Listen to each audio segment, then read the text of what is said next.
أعوذ بالله من الشيطان الرجيم. بسم الله الرحمن الرحيم.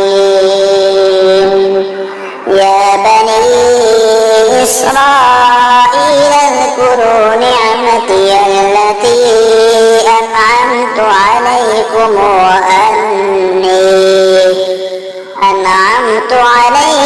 وأني فضلتكم على العالمين. واتقوا يوما لا تجزي نفس عن نفس شيئا ولا يقبل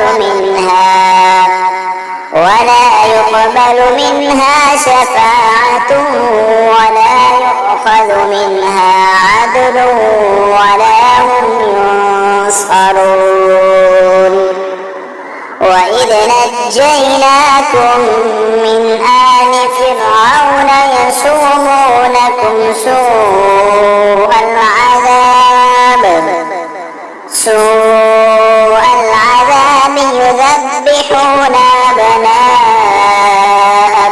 ويستحيون نساءكم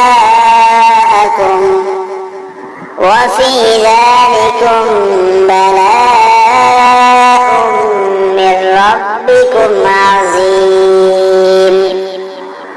وإذ فرقنا بكم البحر فأنجيناكم وأغرقنا آل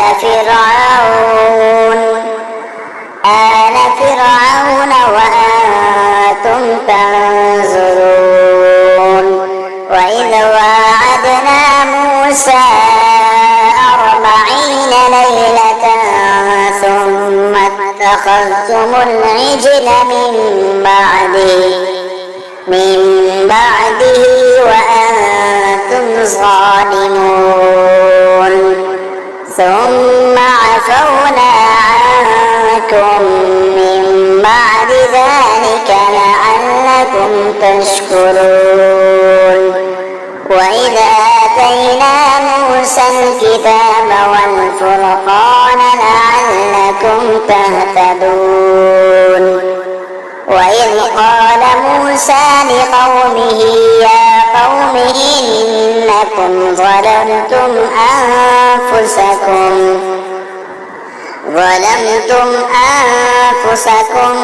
باتخاذكم العجل فتوبوا إلى بارئكم فاقتلوا أنفسكم ذلكم خير لكم عند بارئكم فتاب عليكم إنه هو التواب الرحيم.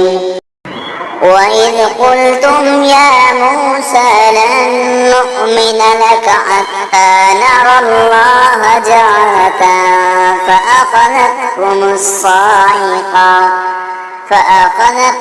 الصاعقة وأنتم تنظرون. ثم بعثناكم من بعد موتكم لعلكم تشكرون.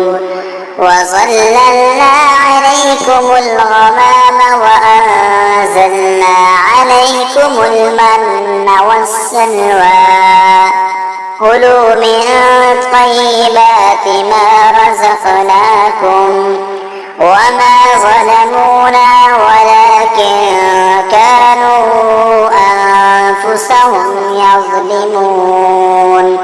وإذ قلنا ادخلوا هذه القرية فكلوا منها حيث شئتم رغدا وادخلوا الباب سجدا وقولوا حطة نغفر لكم خطاياكم وسنزيد المحسنين. فبدل الذين ظلموا قولا غير الذي قيل لهم فأنزلنا على الذين ظلموا رجزا من السماء بما كانوا يفسقون. صدق الله العظيم.